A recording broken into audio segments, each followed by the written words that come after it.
Hello, I think we've got you. That was uh that was a wherewithal right there, trying to get online. It's so funny, Val, because Twitter Spaces will resolve this first kind of 2 to 5 minutes on Twitter Spaces. As far as everything, the sound check, definitely should not take a few minutes to be online. But hey, that maybe I'll write a letter to Elon Musk on that one and ask him about to fix his Twitter Spaces intros on that. I listened to your intro, Val. You did my 2 minute. Yeah. What did you think? It was really good. It was really good. It was very crisp. It was concise, and it was very salesy. You put good teasers in there that you actually have quality guests and stuff. I'm not going to include myself on that list, but very fun. You did a nice job on the intro. Seriously, What category, Greg? Because I mentioned that I have important people, I have everyday people, extraordinary people. What class of people would you put yourself in? put myself in. Yes. Nice people and people that love and trust each other. That's my category. I love it. That's the thing. You never know who's going to drop by on these Twitter spaces. That's how I tease the show and really tease the season that there is no agenda. You just have to buckle up and get Right, ready. right. And the cool thing about it, I was meaning to tell you this, Val, for the last few days is you asked me a while back about my kind of policy on, oh, let's say journalists talking to journalists, Canadian journalists, blah blah. You had brought that up, and you'd asked me a while back. I had when you had announced to me that you were doing a Twitter Spaces podcast. It took me a day or two to understand, but I said, I understand it, but I made a policy at that point. Believe it or not, Val, here's breaking news for you already. Secrets from the inside already. I made a policy that I was only going to go on Twitter Spaces, and technically only now on Val for this time being on Val Olson's Twitter Spaces for one reason is number one, it can't be censored, but 99.4%, just like Ivory Snow soap, 99.4%, we can't be censored, edited, or canceled. And so that's good enough for me as a platform.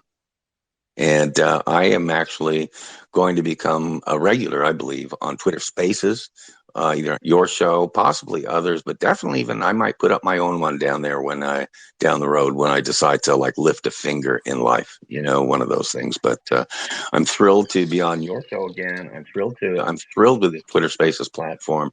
I might send a quick memo to Elon Musk and let him know to keep it up. And just here we go. We got a brand new show. It's Monday after Christmas. I pray everybody had an awesome, awesome family Christmas. Everyone I talked to did. Good. We might remember the last Christmas or two in the past, we had COVID Christmases. You might remember they were tougher. So here we go. We're off to the races. Mike, back to you there, Val. I've already stolen it the first 2, 3 minutes of your show. Greg, you just feel free to steal as much time as you need, quite literally. The floor is yours. Now, you did mention, that we can't be censored on this platform. You went so far Right, as to almost guarantee that right, if you're on the airwaves and you've selected this platform to share with the world things that you would like the world to know, that we won't right. be censored. And you've also mentioned that you do have the ability to fire off communication with Elon Musk. I just want to confirm those two things first off. You sound like an investigative journalist, Val. What's with that question? I was going to follow up with an Elon Musk quip. And it's fun. So it's funny you say this. And this is true. You asked me the first question is who do I tend to gravitate to or surround myself with or whatever. You knew the answer to this, I think, before you asked it, and that's I'm really enamored by people at the very, very top of their profession or their place in the world. And we can go through the list, but I don't need to right now. One thing I will say, if you want to get to the top of hockey, you might want to talk to Wayne Gretzky. That's the only thing I'll tease there. That But would be going to the fair. top, seriously. If you had said to me, seriously, because this is an issue, Twitter Spaces, this is an issue. I'm a quote media wonk and analyst, and I'm saying this is the greatest thing I've heard of. I know Twitter Spaces. I know a number of really high profile people, Val, that are going to be using Twitter Spaces like you started months ago.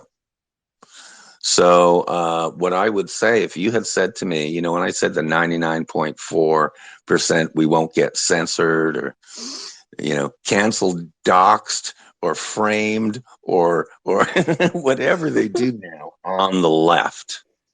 When I say 99.4, I would say, okay, let's just say 1% chance we were taken off a platform or whatever in this case. I would say, well, cool. I know what I do. You'd say, well, what would you do, Greg? I know exactly what I do.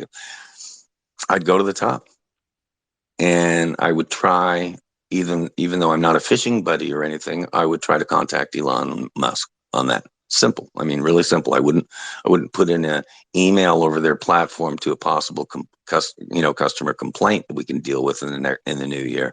I'd try to contact Elon Musk right on the spot. So there Directly. you go.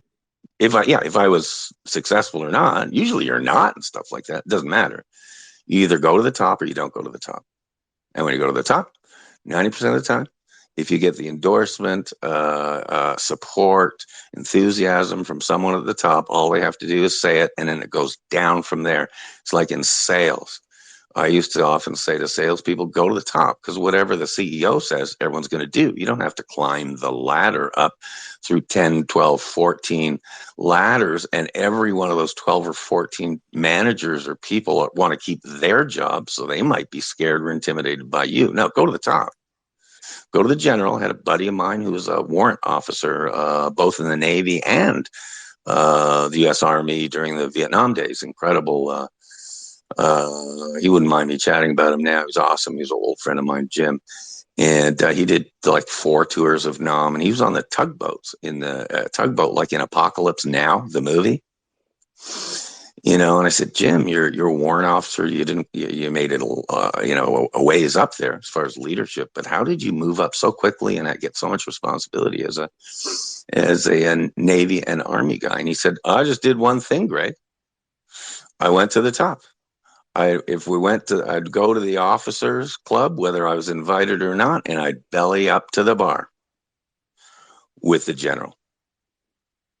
Period. He said, and that's your solution. He says, because whatever the general says doesn't mean if I'm a jerk. Whatever he says, everyone below him is going to do. I said, that's a pretty good theory, Jim. He says, yeah, general just has to say I'm not a loser and do business with me, and everything works out from there. So that's where that old rule, go to the top, came from, and that actually originated, Val, to quantify and to timestamp it. That was like 1988. Right there. Wow. So there you go. You didn't expect that, did you? I didn't either. We just get on live radio, and we do what live radio is, which is we don't know what to expect. Right? That's the most important thing. I feel like our guests that are going to be listening live, some of you, and some of you will be listening later to catch up because, again, valolsonnews.com is where new news gets their news. Tell us Beautiful. more about who you are, Greg. You're somebody that you've shared goes to the top, but let's go specifically back to 1988 when you learned, hey, it's important you can get results if you go to the top. Tell me more about your buddies and what was going on in 1988 in your world. Wow. You should be like a journalist. That's a great question, Val. I mean, that's a great question. With tongue in cheek, but also seriously. There's such thing, and I think I might have mentioned this to you a while back. There's something in life called a TMA, TMAY, and that's called a tell me about yourself. It's also known as an elevator speech. Before you go out applying for a job or getting on a radio show like this or doing anything of importance, make sure you have a TMA available. If someone says, "Hey Val, tell me about yourself," that you have a short one and maybe a longer one, but a TMA. Hi, my name's Greg Meekin. I'm a middle manager, primarily in the auto industry. Blah blah blah. I'm looking to help out a new dealer with a great cause. Whatever. There's a TMA. So when you say, "Hey Greg, give me a TMA," I'm sorry, I don't have enough time. Where would you lead people online then? I'm respectful of people's time. And good investigative journalists are Oh, oh, always researching. So please point oh. me exactly where we should go to find out more about Greg Meekin. Remember, if you limited the availability of your product, just like doing this here, how fun. Sorry, Val, I can't answer your question. Isn't that great? That's limiting my product availability. What happens is the value goes up if that happens. So, honestly, this is actually sincere. I'm imagine that you brought an awesome question, Val. You should be in radio or something. Anyhow, my answer would be really the place to go for me, oddly, is gregmeekin.com. That's my personal website. I call it a bio website. It just tells about me and what I've written. I have 100 IT kids, if they ever decide to go to work someday, who are saying I'm behind the times on my website. That it's not as razzle dazzle and bells and whistles as you should have. There's not one video on my website. It's just pure red meat. I call it bio stuff, in that there's nothing on that site that you really can't get a good flavor of who I am, just and what I've written. I don't care if, honestly, I mean this too. I don't care who I am. I care about what I've written and what I've done in the media that helps other people. Has it helped you with your life? Has it this or that? The Greg Meekins, the Val Olsons, the Gordy Kesslers, the Mike Phillips of the world. We don't just like to listen to ourselves speak. We like to know that we're speaking to an audience, and that the audience actually wants to be there. Not as a culture of critics. Not doesn't want to poke holes and stuff. They want to be there because they know they get stuff, information that can make them smarter. You had said a couple of shows back, my photographic memory, you had said, and it was out of the blue, you said, wow, Val Olson News Twitter space. People really do get smarter by listening in here. You said that, and that could be a tagline in the future. But that's really what it is. And honestly, to save people time, I really have two main sites. One's my greatmeeking.com, and on that site, there's info about my book, but there's also my bio. Everyone does an about Greg or about bio, and there's not a whole or a bio about someone. And that you'll get kind of how busy this conversation would be if I actually went into the details. But the other is my e-magazine, which I've terribly neglected in the last few months. I just don't have time. I don't have time. It's secretsfromtheinside.com, just like it sounds. Secretsfromtheinside.com. And that really has that was supposed to be a daily, weekly e-magazine. I just don't have time. But that has got a lot of stuff that's published that's really not even on my own site. And a lot of kind of different, there's 12 different categories. I always like keeping things to 12 different categories that I analyze and I converse on, the auto industry, politics, military and police, the generations, managing the generations, on and on. And no critics needed. The site is not what it's supposed to look like, and I'm months behind, but it's still there as a framework and a platform that will hopefully be launching even much further in, would you imagine this, 2023. So there you go, Val. I know that's kind of monologue-y, but it's basically like pulling a John Kerry running for president. Oh, you want to know about my medical program? Go to my website. No, I want to hear it from you right now. You're right here. Tell me about your medical program. So it's not just go see my website, but it really is. It really does let people know, one quick, easy read, kind of the dude you're talking to on Mike here, Val. So there you go. Back to you. Well, just after 11 o'clock now, for those that are joining us live, I just want to do a shout out global scale to all of you who are joining, waiting for the red meat that Greg's talking about. Go back, listen right from the very beginning. I'm going to recap for you. This is somebody who goes to the top, simply put, with a focus this morning on going right to Elon Musk and also other talking CEO to CEO. You've touched on some of your buddies this morning, and specifically, you zoned into 1988. And Well, we're also talking about this morning your website. So for those that want to check it out, you can join right now, gregmeekin.com.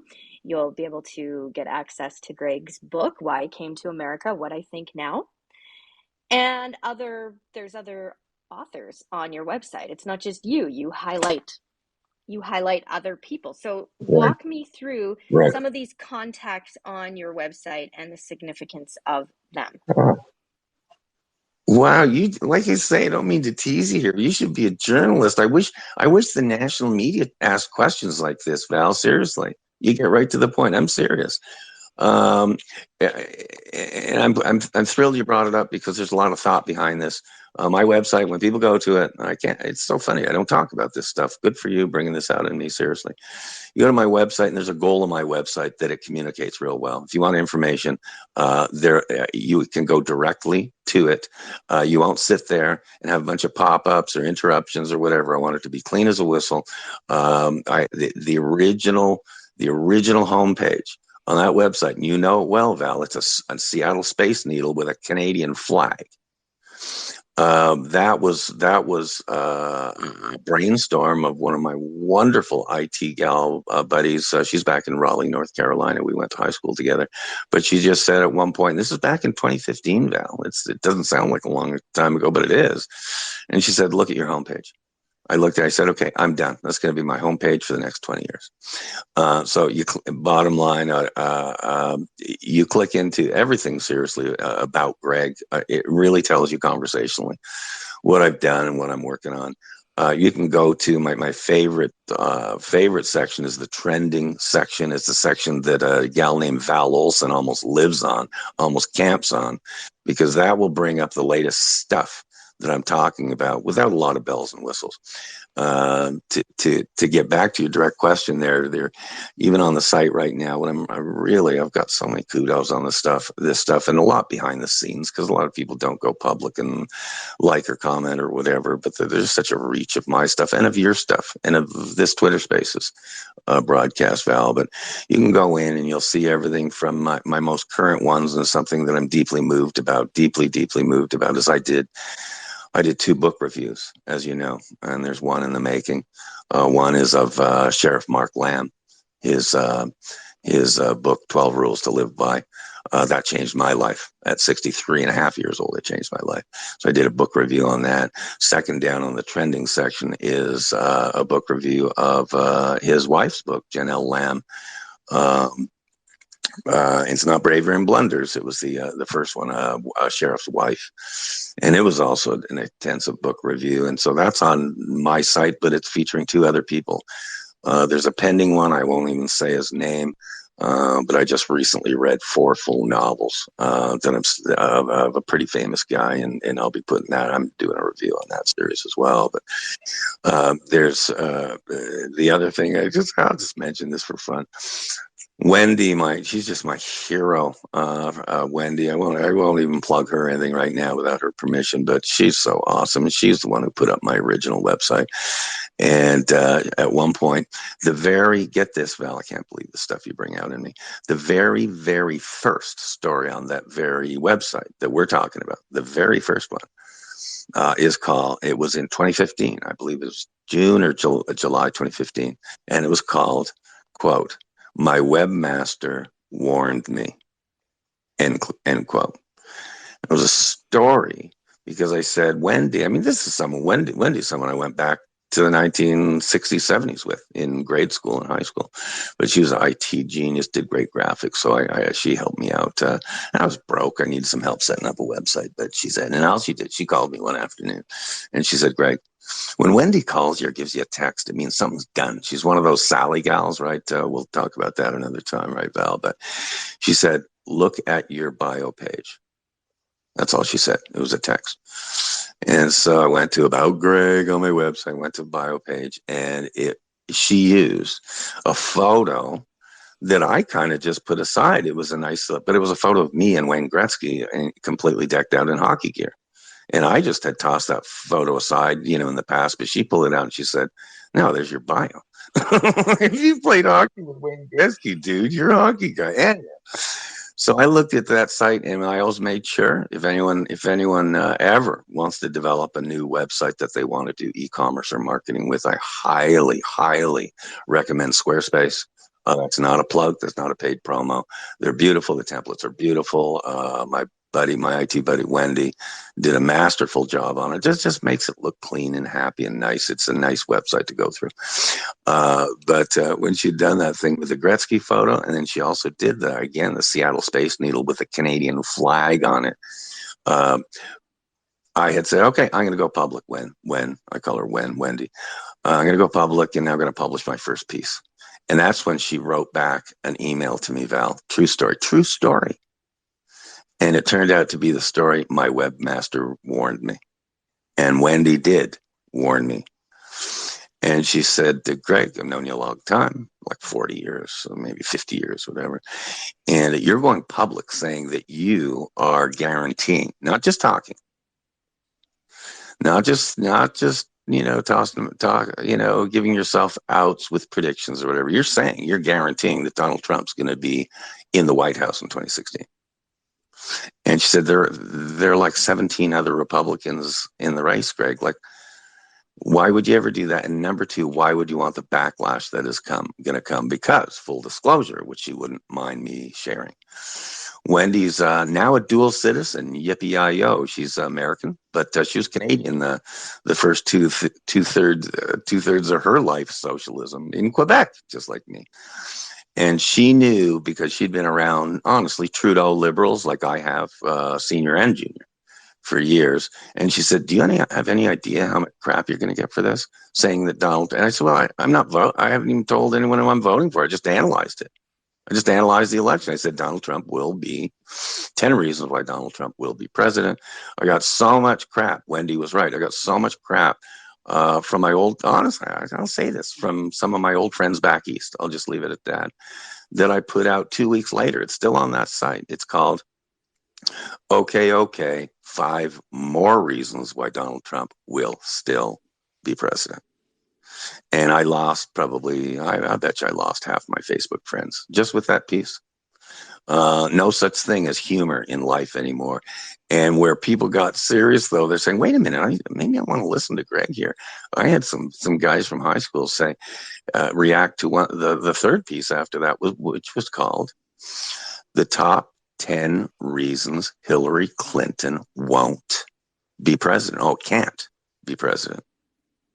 And that's when she was coasting to an anointed victory. I think when she won the Democrat nomination, I think I wrote that she was running against a couple of broken hockey sticks.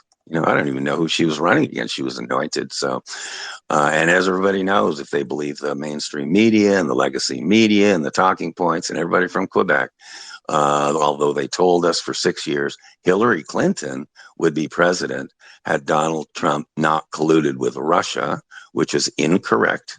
That was the big lie, as I published before. But I knew back then, I felt in my heart that she couldn't be president. Not just electability. No, she can't. You have to get things like, when you're president of the United States, you have to get things like security clearance.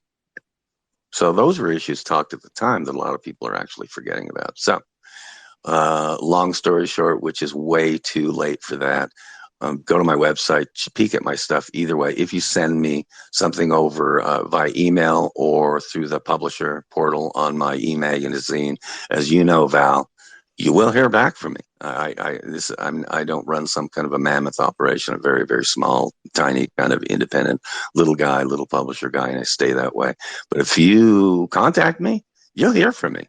And I think you could actually attest to that, couldn't you, Val? Absolutely. You're the kind of person who picks up their phone, or you get online and Oh, take the time.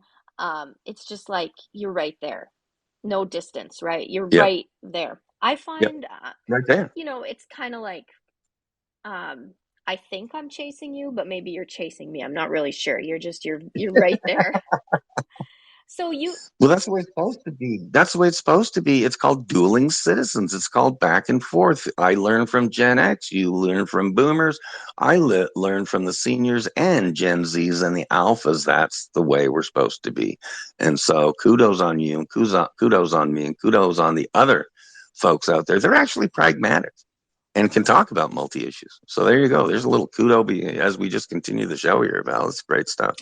It's now I'm going to take the microphone for a second and I'm going to have you back up a little bit. You did bring up security clearance when it comes to presidential races. So I'd like you to go back and not just brush over that, but feel free, Greg, take your time and really explain what you're talking about there. Back to you, Greg. Oh, have you ever thought about being in radio or in investigative journalism? I'm serious. I'm going to write down these questions. They're the best questions I've ever heard. I'm serious. I mean, kudos on you on that. Security clearance. I was really debated this online because my theory was this, and there's no question. This is Greg Meekin opinion. Okay, this is op-ed stuff, and that is in my mind because I really looked at it carefully. I mean, this Hillary Clinton episode, and I've been, as you probably know, I've been following.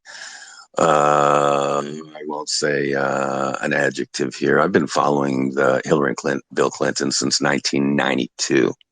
92. So I'd never even heard of the guy till 91, but 92, you were a youngster back then. Anyhow, and I haven't read everything about the Clintons, but I think it's close. That's a show into another day. And I actually heard direct, you know me, boots on the ground, right, Val? I heard direct feedback about Bill and Hillary Clinton this is published, as far as they were into from 1992 to 1996 or 8, probably 8, inside scoop about Bill and Hillary Clinton. And I heard it from, are you ready? A former NASA executive. And that's another day I have published something on that. And it was really fascinating. I learned about all the presidents since JFK, inside scoop, about what they were like. It's published. But this NASA guy was really, really informative to me and really opened my eyes in general as far as just the concept of security clearance, because he was dealing with all the astronauts and stuff. These astronauts, he said they used to drive around Florida, of course, down there with all the rocket boys, the Air Force guys and the astronauts would cruise around down in Florida. They were the Top Gun guys of the day, and they drive matching little Corvairs, which I didn't know, little Corvair convertibles. Terrible car, by the way, terrible car. Anyhow, but I learned about the Clintons, and I learned a lot about talking points and politics, followed their career all the way up to really deeply analyzing when she ran for president, because that was an anointed thing. You know that. She was anointed. It's kind of like George W. Bush was anointed by the Republican Party when he ran. He was a governor from Texas, but he was basically just strolled into the White House despite John McCain's best efforts. Anyhow, with on the security clearance issue, I really analyzed it. And again, Greg op-ed, I'm thinking that Hillary Clinton, best to my knowledge, to the best of my knowledge, I think she committed 4, possibly 5 violations of the Espionage Act in the United States of America. Sure. I mean, it's not like, to me, not even a question. It's just a matter of whether it was 4 or only 5. And no one will really know the inside scoop there because they've been tracking. They listen to the mainstream media. They listen to the legacy media. They listen to CNN and MSNBC. What a disgrace. But anyhow, so those folks, rather than knowing that Hillary actually violated it's not even a question to me, the Espionage Act in the United States. But they don't only need to know that, they believe that it was just a nothing burger, that silly little, what was that, email server? There's a server in her house. What a nothing burger. Bernie Sanders said, what a nothing burger. I don't want to hear about your emails. No, actually, that was, in my opinion, 4 or 5 violations of the Espionage Act. Not only that, but there were repercussions that no one will ever hear of, that I don't even want to talk about right now, when she allowed, and I can't believe you're getting this out of me, she allowed multi-foreign governments in on our country secrets, and that's public record. That's not even. And my last number, I think there were 5 or 6 different countries. Okay, and why don't you just stroll the documents right down to to whatever capital of those countries are, and just deliver them to them. Now that we're hearing so much about, quote, misused documents. So I said, okay, well, this, and this. The only time that I realized that I was complete nonsense thinking. Nonsense thinking. I had, people have had their JFK moment in life or 9/11. Where were you on 9/11? Where were you JFK? I had my moment, and it was the James Comey moment. And I'll never forget it.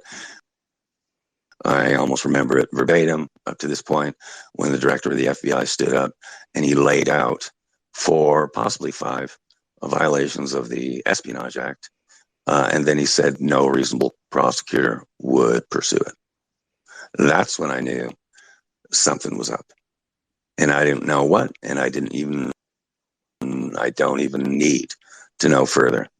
But now that we hear what the FBI's done, James Comey looks like a little league baseball player compared to what's going on today. So when I say security clearance, and I had a couple of people take me on social media on this. I don't think if I don't think Hillary Clinton could have passed security clearance. My joke was to get an entry level secretary job with the U.S. government. So she couldn't pass the security clearance because you can't do that with five breaches of the Espionage Act and slash almost quote treason. No, I don't think you'd be a secretary. So that's where you wanted me to elaborate. I just elaborated. It's not that I haven't talked about this stuff publicly. Most of it's already published somewhere.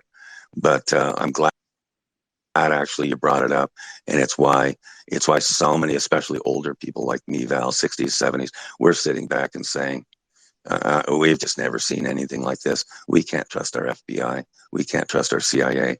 We can't trust our Department of Homeland Security. Even naive, wonderful, patriotic folks like you and me, there's no way we can trust them. And I'm hearing from all my Canadian friends that it's the same thing with the RCMP up there. You just can't trust them. Well, what do you mean? Well, you just can't trust them. Well, what do you mean? Until I can trust all these folks again, I don't trust them. But I can be proven wrong. Rudy Giuliani with all the crap he gets. With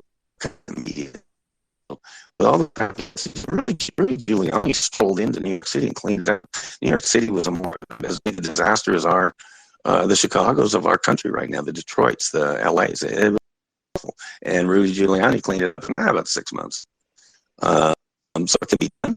It can be done around the country, but it sure can't be done the way it sits right now, Val. And I was on my soap opera box for about 8 minutes there. So I'll just give you the mic back to my pal Val and let you ask another question.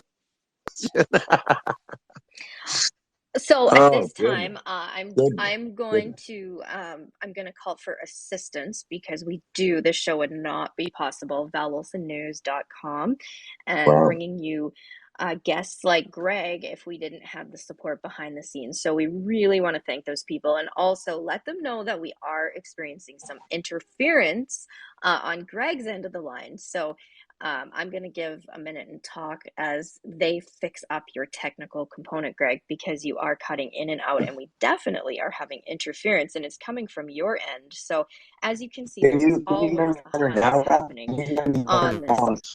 No, you're still, it's Well, bad interference. In fact, it's the worst it's ever been. So you must really be really? hitting on some topics Not the of first. high Can you hear me at interest. all?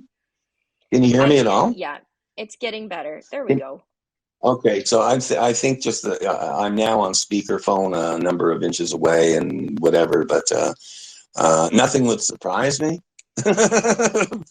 Nothing would surprise me, but indeed, fill in any blanks there or whatever that you might have missed, or any questions you might have. I think we've got most of it.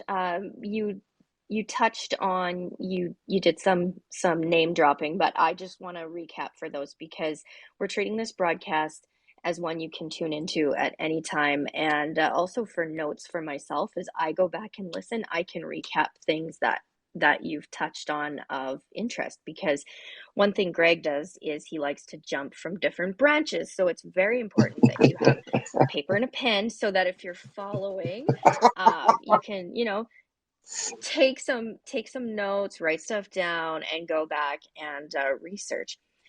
So just to recap, we're talking about security. We're talking about, the Espionage Act. We're talking about what qualifies political candidates, because that's where they start. They start as a candidate. Before they get to the very top, you have to go through a process.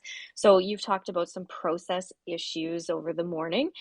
And I want to go back to 1991/1992 is when things really took a turn. You had an area of focus that you began to hyper analyze. Uh, how did that happen? Was it from books you were reading? Was it magazines? Was it computer? What was going on in Greg's world in 1991/1992 to bring a husband and a wife onto your radar?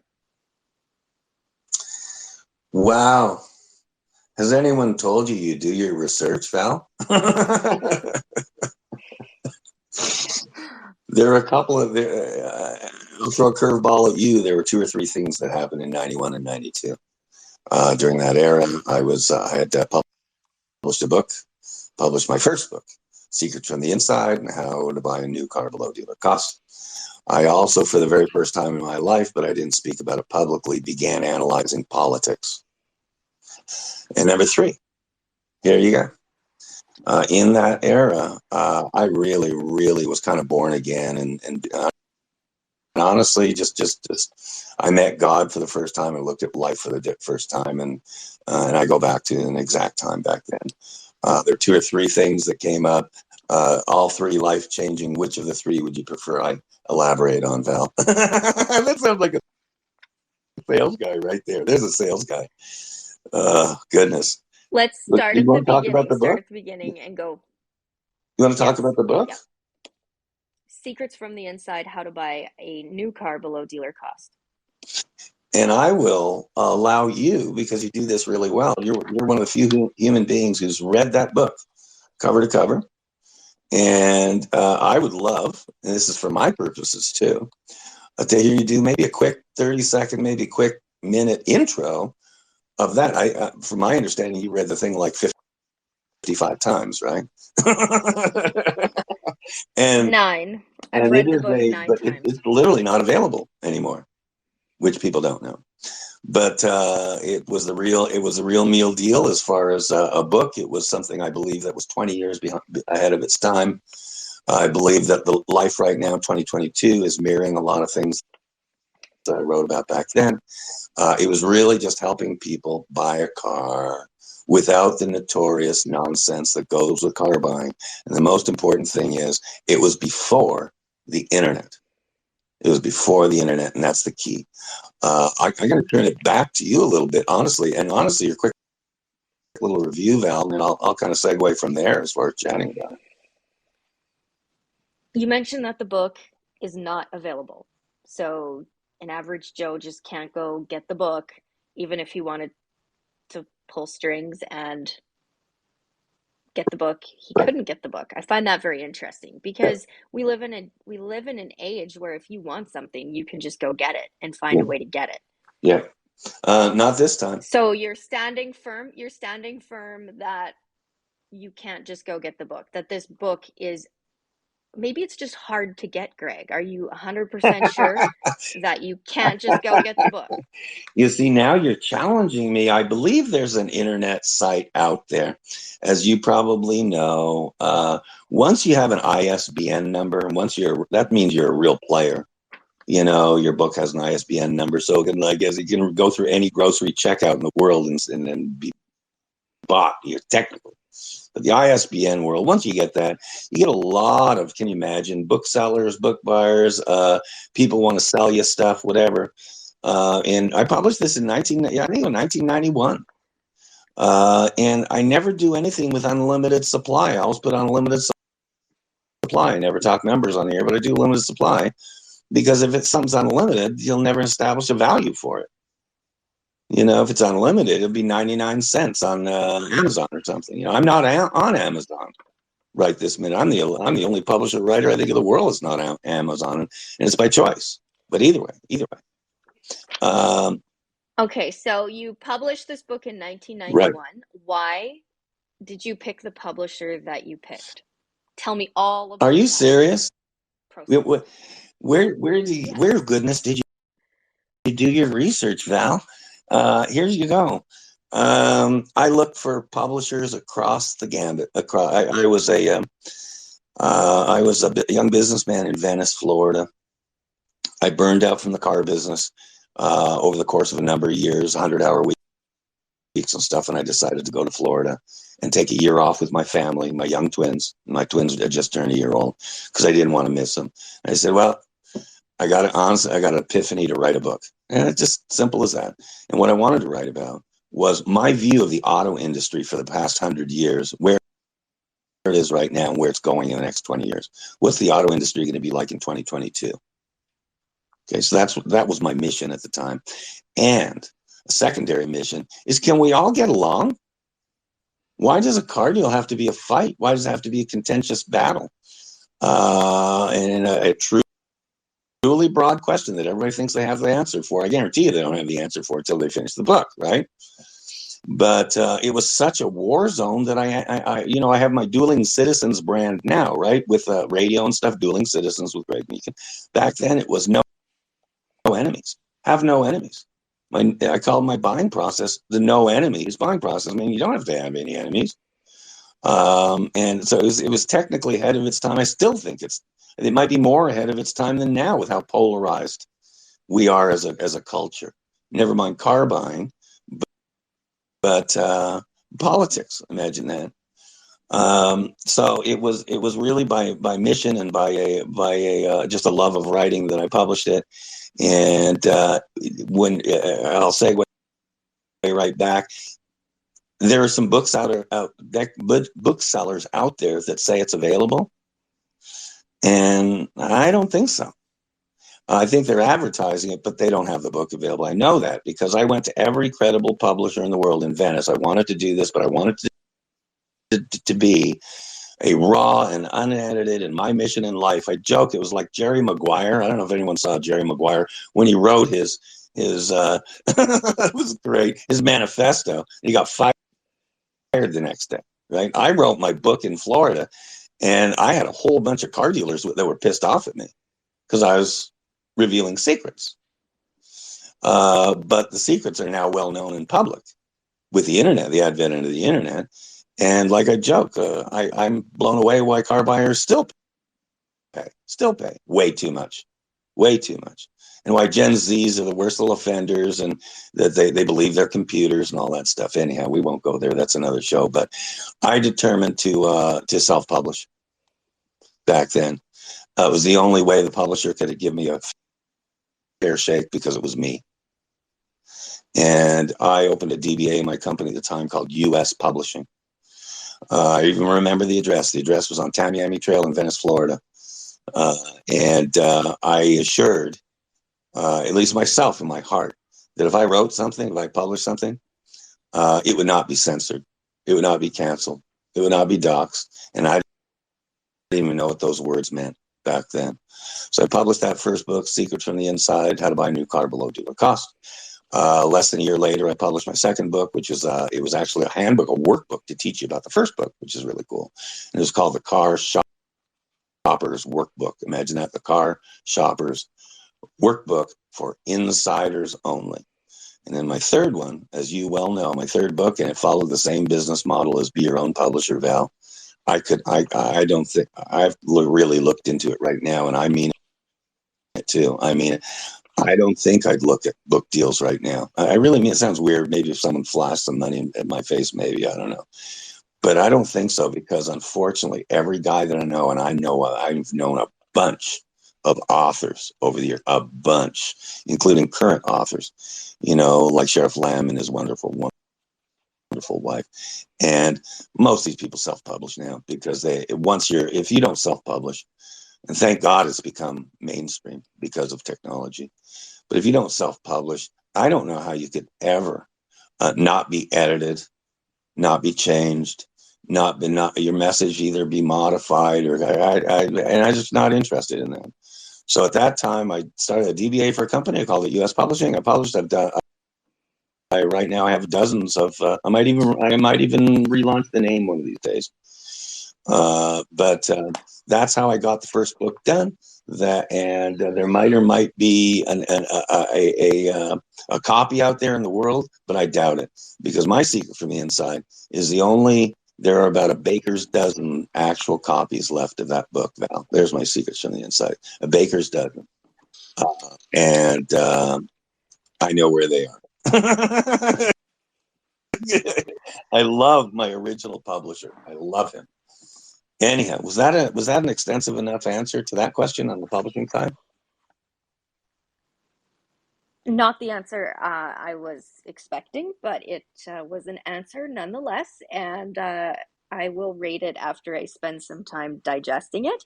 Where in your book would you like to go next? Because you've left our listeners hanging. They can't get this book. There's basically a baker's dozen, so the only way that they're going to get access to information is likely through this broadcast, Twitter Sure, Spaces, valolsonnews.com, sure. because I tend to have the book out and reference the book a lot. So those that are listening going, okay, what on earth is going on in the book? Where do you want us to go? Let's give listeners some important information, some secrets from the inside. I've got an idea. Publishing that book, as you know, I pulled together some world-class writers and editors. I didn't do it. I didn't throw something together. And there's a gentleman in the book who I mentioned. His name's Walker Roberts. Walker Roberts was a brilliant editor at the time for Florida Trend magazine, and he was literally kind of a New York quality editor. And when he read the manuscript for this little book you have in front of you, the red one, Val, he had said, Mr. Meakin, this is a valid document, meaning it's a good piece, which is just from an editor, was amazing. That's a valid document. Number two, of your 100, and I'm going off of memory, 129 pages, he said the thing that the readers will most connect with is your car sales lingo dictionary. That's what that editor said. He said, you said in more than about three and a half pages or whatever, than any book that's ever been written about the auto industry. That's what an editor said to me. So I said, okay, so if you want to start somewhere, maybe that's where you start, Val. I've never had more Okay. fun talking about it. I don't Well, talk about this stuff. I've never had more fun. I haven't talked about this stuff in 20 years. so in the back of the book, you do have a lingo dictionary, and this is where people can go so that they don't get ripped off. They can kind of understand communication that's going on between workers at the car dealership. So give me a minute.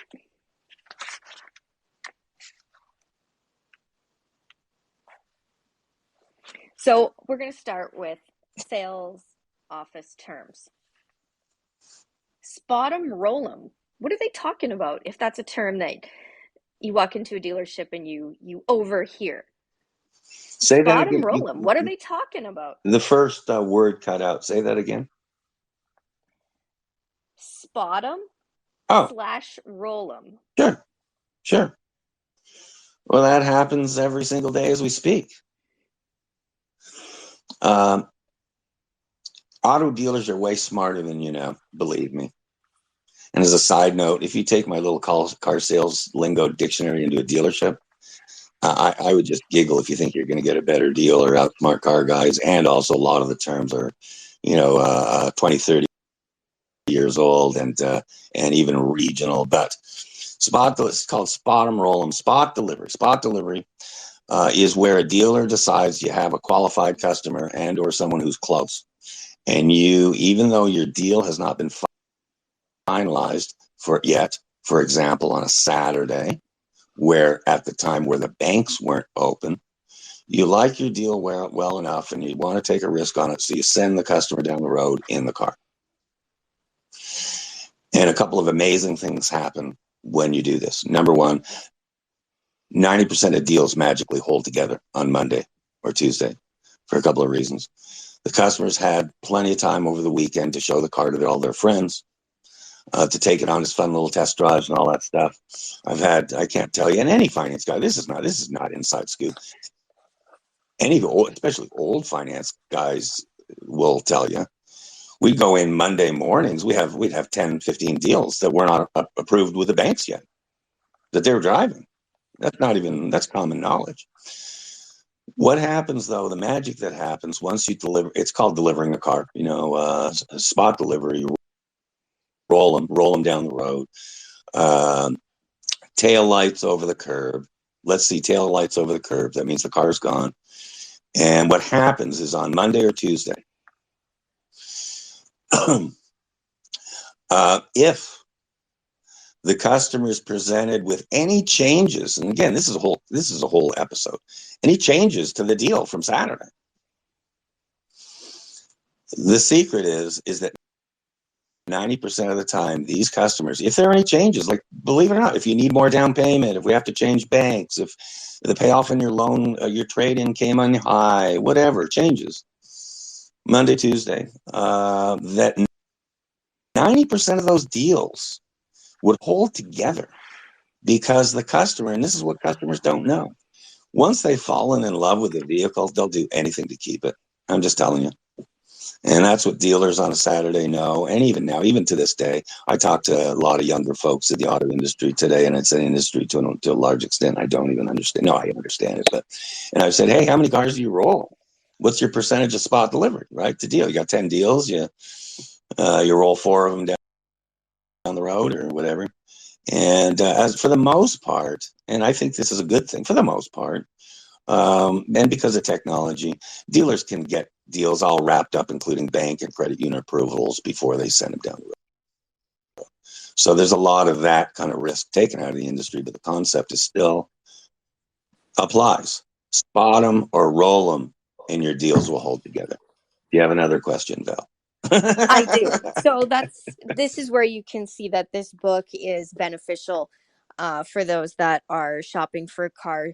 I mean, I know I have peace of mind after reading your book. There are some things that I factually know for sure that if I find myself going to a dealership to buy a car, the reality is this book, Greg, in all seriousness, saves me anywhere from what's the average 25 to minimum $250 sticker price off of a car. Oh, just using this process? Right, right. I won't make any comments in the industry right now, but as a rule of thumb, and this was a pretty good rule of thumb, I know when I did my car buying service, I charged $300. This is way back then, $300 to basically arrange the deal for the customer, so they didn't have to do anything but drive in and sign the paperwork. That was $300, but the amount of money that it saved my clients and people that worked with guys like me at the time, we were ahead of our time. The amount of savings, I'm just gonna guess, I'm gonna put a number of $2,000 to $3,000 per car per customer. Every single one saved about $2,000 to $3,000 off what they would have normally paid for the car. So 2-3 grand was a good estimate. I don't know if that's the estimate now, but there's so many fees, especially hidden fees and stuff. If you save a customer, $150 documentation fee by doing it my way, well, it's $150 right there. That's if you See, save an extra I've read the dollar. book.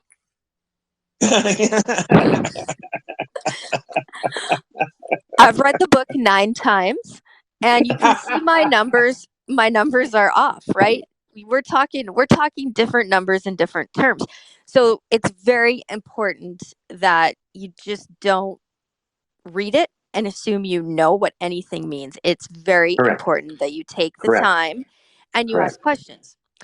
Right. So let's talk about a mini. Okay, I would say a mini in the sales lingo dictionary jumped off the page at me. So Why did it define jump off and the break page? down mini. Why did it jump off the page in your mind?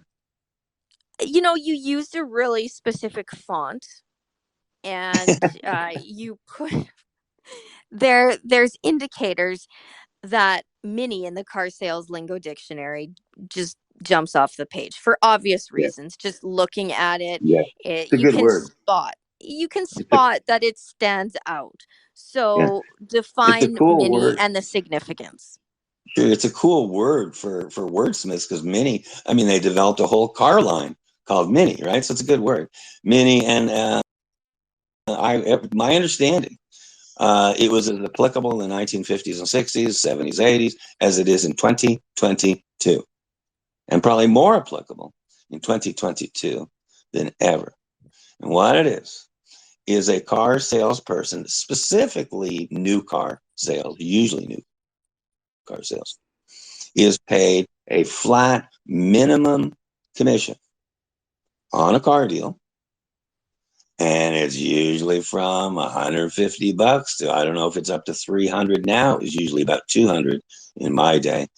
If a car deal didn't have enough profit in it to pay a regular commission, the salesperson would get a flat or a mini. And again, use a couple $100. I would wager right now. And if this program, I'm sure this broadcast will get out to car people. You have a heck of a reach, Val. You have a heck of a reach with your show. But I'll bet you there are car guys right now in 2022 that will say, yeah, my mini's $150. Yeah, my mini's $350. Maybe there's a special mini of you really want to get rid of a car, pay a $500 flat to the sales guy, or $500 mini, and that'll get the car sold. So, but usually it's real conservative numbers, because car dealers, and they still do, they lose so much money on new car sales. So much money.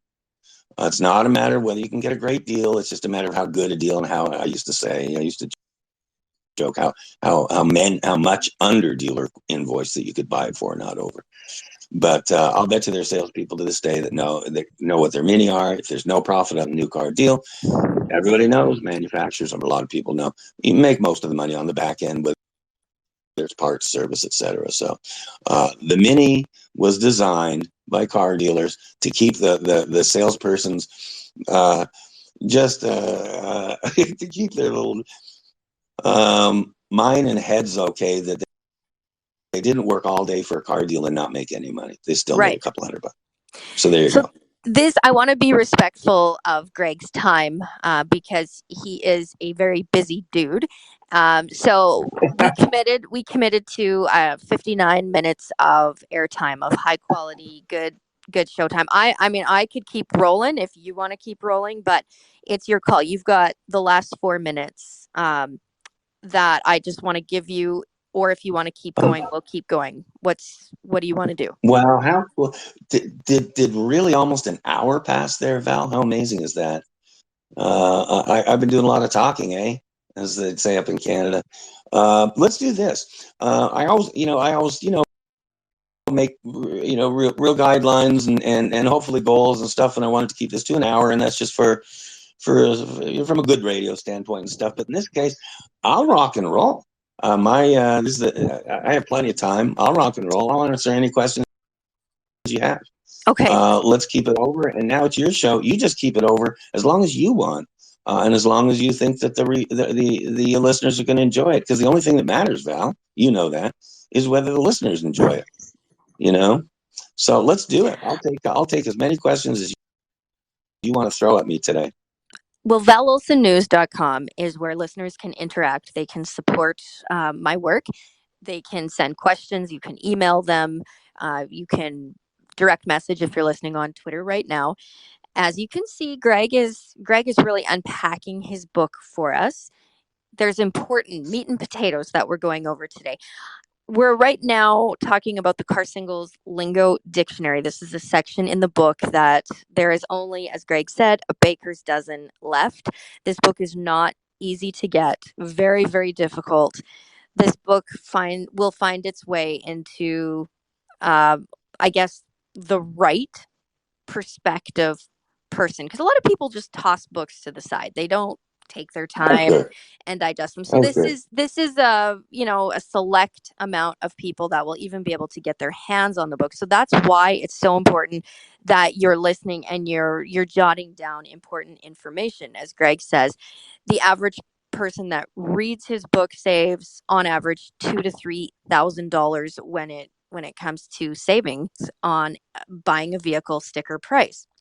One term in the lingo dictionary, and I've been in dealerships, I've racked my brain. I'm going through the terms in your book, and I can honestly say I've never heard any of these people using Screamer or Bubble. Just haven't heard it when I've been in a dealership. So I'd like you to Sure. unpack Screamer Bubble for us. Oh my goodness. Oh, as I say, you do your research. That's so funny. First of all, nowadays, 2022, I doubt if that term's being used. I doubt, and if it's used rarely or probably from some really, really old folks. But it still applies. It still applies. If and really, this is the old, I say the old days, but we're talking 70s, 80s, where dealers were really competing for business, and it was every dealer, there was a dealer on every block, and it was really competitive. And so, if you had a customer that was technically research oriented and really didn't want to make a decision on the spot to buy a car, hello, that's 90% of buyers. And they've decided, even though they want to buy the car, they love the car, they're whatever, their kids love the car, the budget works, they just don't want to commit right now. And it's usually folks that say, I want to sleep on it, right? I want to sleep on it. We hear it all the time. Or I've got just one or two places to go. And then we'll come back and buy the car for me, which is it's nonsense. It's called the be-back bus. The be-back bus does not come back. Okay. And a car dealer, and I say older school salesmen, they're smart enough to know that customer is not going to come back, even if the customer thinks they are. And it's for a number of other reasons. That's another episode. But so what they do, as a smart car salesperson is not going to argue. He's going to cut the customer loose, shake hands and go away friends, review what they did for him at the store and that they found the car they actually loved. And if they know the customer is going to shop the market, they make a decision to sales technique, and it's called put them on a Screamer or put them on a Bubble, right? And putting on a Screamer and a Bubble, a Screamer is called an incredible deal. I mean, an incredible deal. Like, hey, we were talking about, let's say $12,000 the price of this car. That's low, but that was that back then. $12,000. If you come back, maybe I can get this thing for $9,500 for you. I don't know, but and the Screamer is the $9,500. They'll never promise that, but you're going to remember it, and you're going to go out shop the market looking for your $12,000 deal, and you're going to remember that salesman. Well, he said $9,500, and you go back to him. Bubble is the same thing. You put them on a bubble, technically, that will be burst, that either is unattainable or really, and I'm not going to for 1 minute talk about some consumer advocates do, oh, this is misleading, this is that. No, there's all kinds of stuff in sales. Sales is an assertive thing. It's make sure to tell the truth, but you can come almost like we're close. You disclose things, you disclaim things, but every salesperson, whether they're selling a car or they're selling something on the internet in 2022, or they're selling on eBay, or they're selling it's selling. So you're assertive, and that's one of the things as poo-poo as maybe some purists might think. Putting someone on a Screamer or a Bubble might be technically go against the grains of integrity, but I'll tell you what, it sure sold a lot of cars. It's sure because people came back, and I'm not talking to me personally. I'm talking industry wide. So I don't think there are that kind of real loose opportunities out there to do those kind of old school sale techniques. However, they're done more and more. They are done often under the guise of really fun technology companies nowadays. I say in 2022, it's not everything's done, but there's still real assertive sales techniques and sales processes in not only the auto industry, but every industry out there that's online or with doing e-commerce. So there you go on that one. This is the part of the show, Greg, where I'm going to just give you the floor. And I might have missed some key components of this book. And I just want to make sure that you have the opportunity to point us where you want us to go. And from the standpoint of it's up to me to, because people can't get their hands on the book. That's a lot of responsibility for me to relay Yeah. important Oh yeah. information. Oh yeah. And it's basically secrets from the inside, name of your book, but also it's really our topic at this point, because there are secrets from this book that we need to pass on to those that are taking the time to listen and engage with our content today. What do they need to know? Or what maybe have I missed? Wow, you have not only not missed stuff. I mean, you've brought up stuff that's jogged my memory, Val, from over 30 years. So you've done big time, done your job and more. I love that kind of question, because I'll jump to probably one section. It just kind of jumped out at me for fun, and I love the way you framed the question. But one thing, I'll tell you what, and I mean this too. I've been described as a visionary in the past, someone, and I mean as someone who maybe is 20 years ahead of my time. I don't give myself credit for that at all, but there's an element of that book that I believe was at least 20 years ahead of its time. I mean, not even close, not even a close call. And I wanted to timestamp it. You know that word, that expression, Val. I wanted to timestamp it, and again, going off memory, it was 1991. U.S. Publishing timestamp. And what I did is I wanted to see where the auto industry, the crazy car business, was going to be in 20 years or 30 years. As it turns out, there were names like Elon Musk and electric cars and online buying I never heard of. And so I asked myself a question: where's this car business going to go? And I had an answer. At least at the time, I had the answer, and it turns out to be the correct answer. And that was, I'll give you a little heads up. You scoot to the Saturn. It's a Saturn, a no enemies company. That's what I'm going off of memory. Saturn, a no enemies company. You go to that. I analyzed it. It jumped out at me at the time. I was looking at a brand new car company. No one even knew its name. It had just started in, I think, 1990 and maybe 91, right back there. And it was a brand new company. No one heard of it. It's called Saturn. And two things: they didn't realize Saturn was just a brand. It was a subsidiary of General Motors. But Saturn had the theory at the time that they could change the auto industry, and they could make it nicer, and they could make it more fair, and they wouldn't create enemies of car buyers, and vice versa.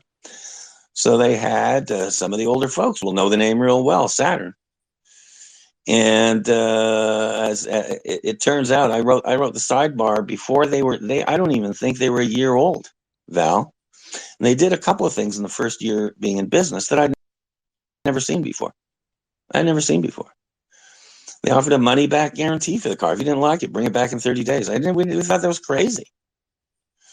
They just a total truly satisfying the customer and curing this runaround nonsense that even people feel today in today's car dealerships. And I said, okay, the world's going to go like Saturn's going to go, and there's one reason for it. It's called this. You might remember this from the book. It's called the CSI. CSI is going to change the industry. Yes. CSI was the 1980s. It's the term Customer Satisfaction Index. It was started, or at least pioneered, really by Ford. I'm going to say others, but Ford was really in the mid and late 80s on top of it, and they started a campaign called "Quality is Job One." Quality is job one, and they introduced. It was an industry thing. Surveys where if you at Ford or Toyota or anyone, you sell a car, a new car, brand new car. Then the manufacturer, usually in Detroit, Ford manufacturer or GM, they contact the customer usually within a month and ask them how the experience was. And they actually started grading dealers on how satisfied they were with their purchase. So of course, can you imagine in the 1980s? There were some dealers that were just a grease fire with unsatisfied customers. But finally, because of CSI and because of, as I say, Saturn, I think even Saturn, the industry changed really quickly. And they began adjusting to the looking for satisfaction of the customer. So the sidebar I wrote in Saturn about Saturn was, whether you guys know this company or not, this is where the industry is going. Blah blah blah. If you even had that sidebar in front of you, I'll bet you, Val, $1 million that just the first paragraph, maybe even the last paragraph. The last paragraph is the one I was really proud of, because I said if Saturn ever goes out of business, by the way, which happened, it happened. It's because they were too nice to their customers. And if you, I bet you that was the last line of, or close to it, of that Saturn sidebar. Do you, like, for goofy chance, have that sidebar in front of you, that chapter?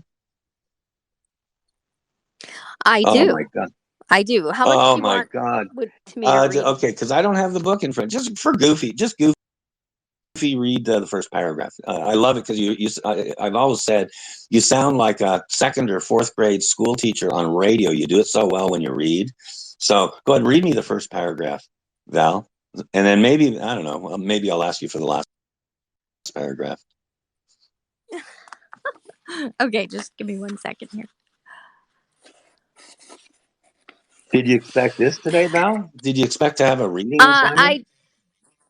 I did not, because it starts out. So, in this chapter, it talks about what some industry authorities are saying about CSI.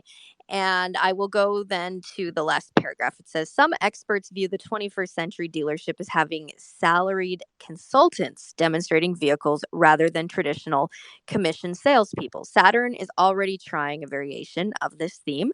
The no enemies buying method gives consumers the means to contribute to the changes occurring in the industry. It replaces the existing factors of the dealership sales system, manipulation, uncertainty, and competition with mutual respect, knowledge, and understanding. Wow. Well, that sounds like a good writer right there. Sounded like I knew what I was talking about. What happened there? How cool is that?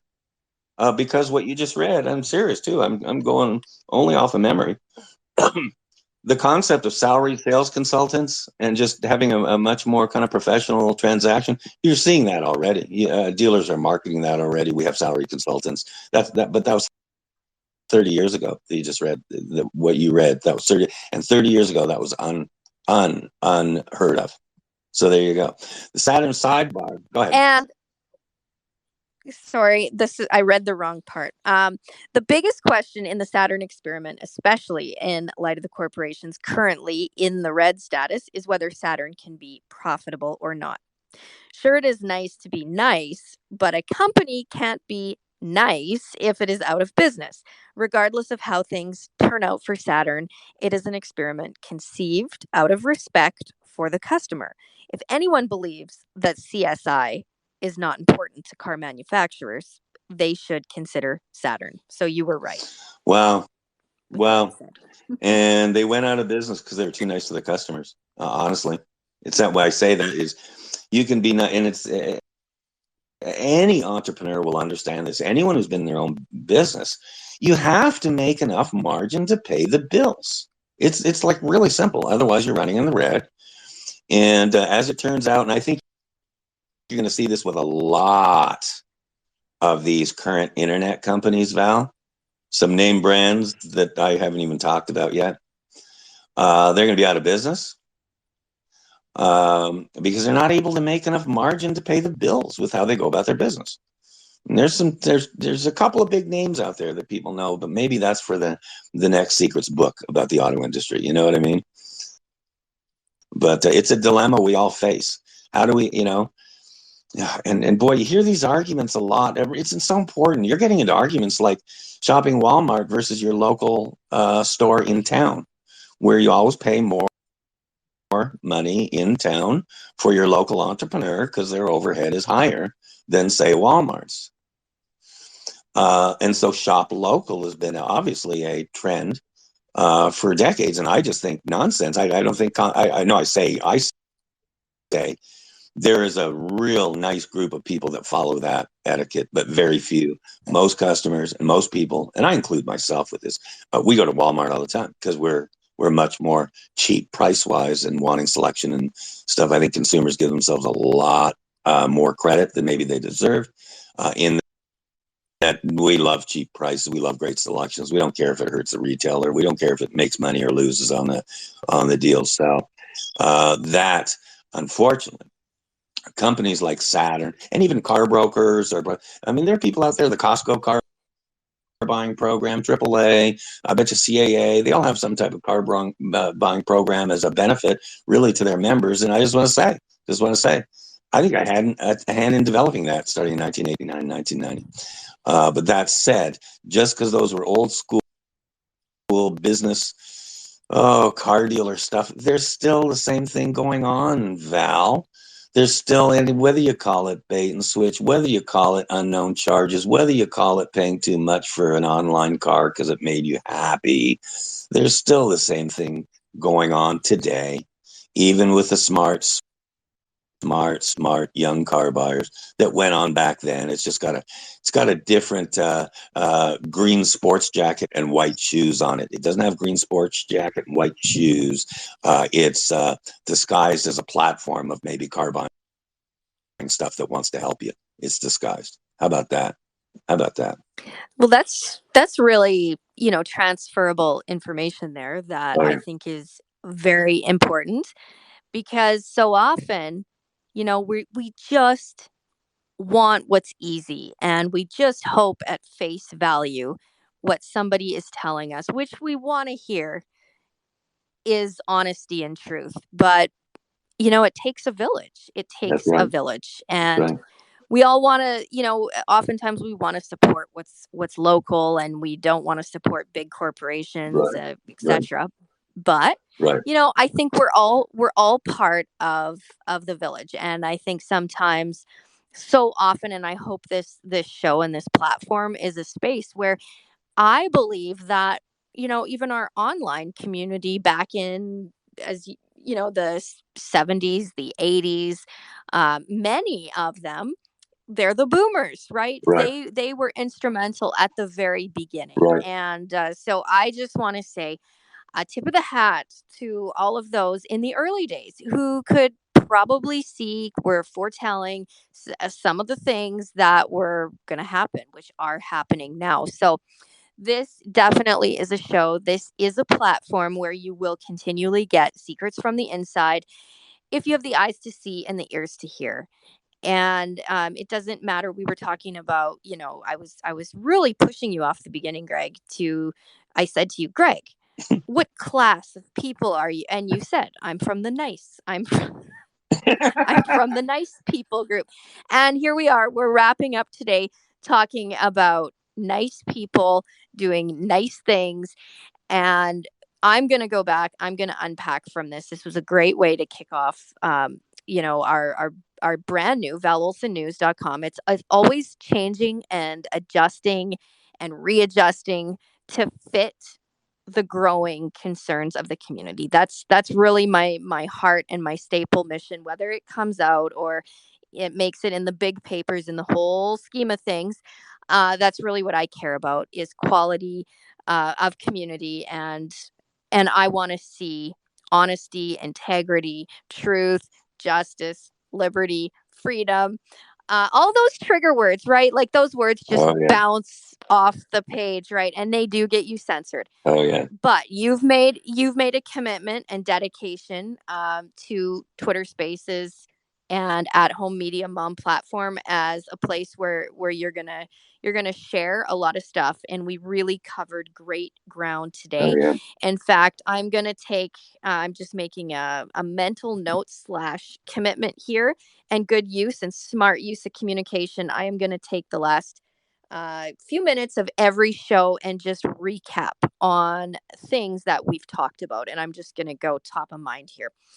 So we talked about nice people. We talked about CSI. We talked about espionage. We talked about freedom. We talked about previous presidential campaigns. We've discussed secrets from the inside in great length. We've talked about U.S. publishing. What else, Greg? What did I miss? I got a fun one. Just I love these wrap ups. They're great. I got a fun one, and because this jumped out at me as I was listening to you here with your former monologue here.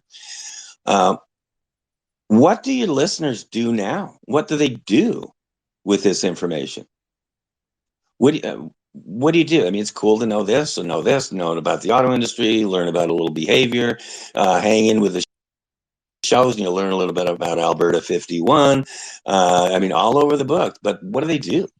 What do they do with it? And it sounds funny, but this seems to me like a cool wrap up to this show, because this show was different. I didn't expect it. You didn't expect it, and that's what live radio is all about. Is they turn into great shows. And what I would remark is this, and what can you do, Val? What can I do? What can everybody listening here do? Incredible reach of the show, whether people know it or not. Incredible reach of this show.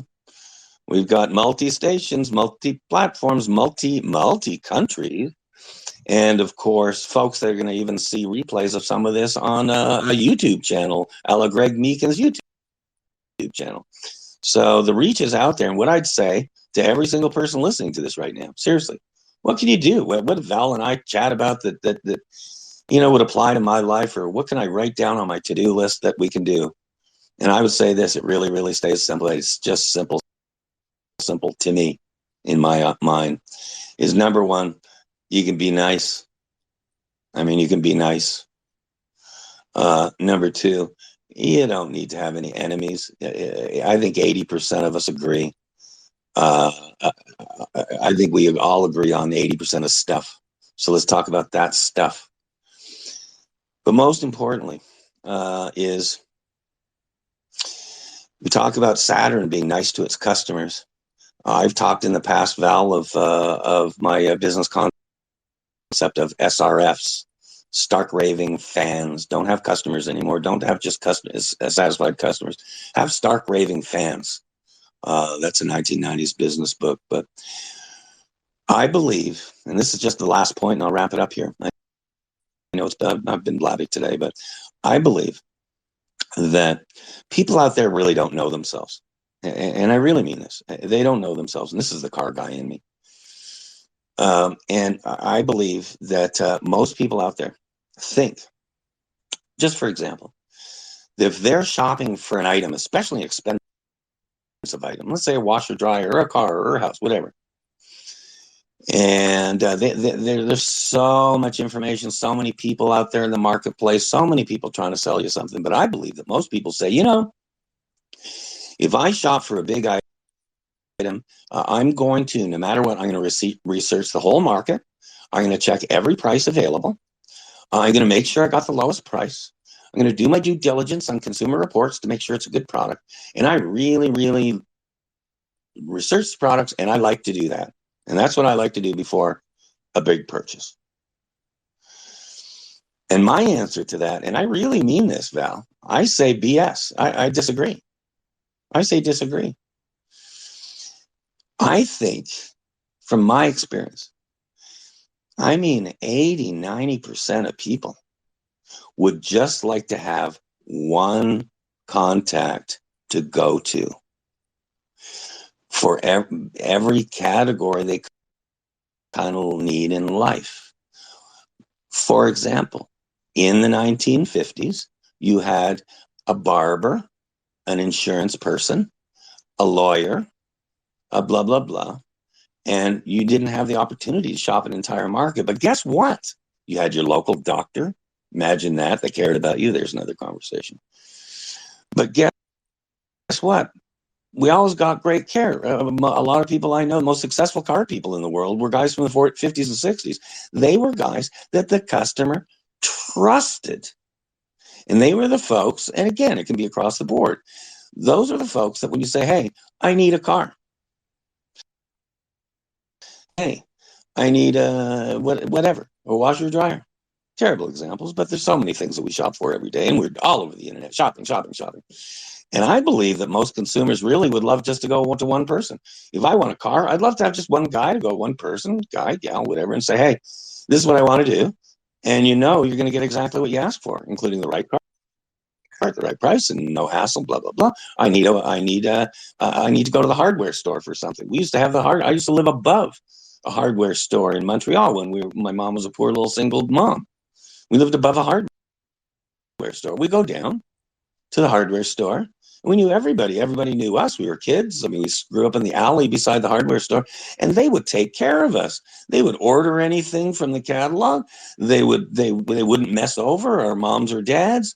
It was a wonderful, wonderful little community, and you only had to go to one person that you trusted. And so I believe that people really want, more than anything, if they could get it, is just a circle of trust. A circle of trust, which is someone in virtually everything you need in life that you know, you love, you trust. They're going to take care of you. Not only will they not screw you over, they'll take a bullet for you.